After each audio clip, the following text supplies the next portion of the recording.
घोटकी से वजीर अहमद महर की रिपोर्ट के मुताबिक पाक फौज को खिराज तहसीन, कौम के सिपाही और हमारे ख्वाबों के मुहाफिज। मुसीबत के आलम में जब मुल्क की खुद मुख्तारी को खतरा लाहिक है, इसकी अवाम खतरे में हो, एक इदारा बुलंद और गैर मुतजलजल खड़ा है। पाक फौज हमारा फख्र है। अपने क़याम के बाद से पाक फौज हमारे मुल्क के दिफा में रीढ़ की हड्डी की हैसियत रखती है। शुमाल के नाहमवार पहाड़ों से लेकर जनूब के दहकते रेगिस्तानों तक पाक फौज हम वक्त चौकस और तैयार है।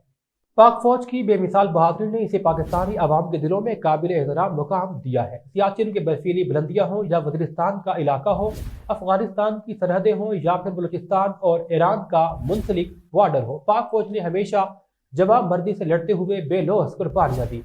फौजी सलाहियतों से हटकर पाकिस्तान आर्मी ने कौम की तामीर, इंसानी इमदाद फराहम करने और बुरहान के वक्त सिविल हुकाम की मदद, जल्जले और सैलाब में इंतजामिया की मदद करते हुए बेशुमार खिदमत सरअंजाम दी है।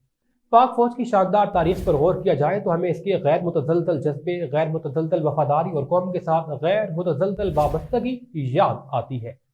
पाकिस्तान पाइंदाबाद, पाक फौज जिंदाबाद।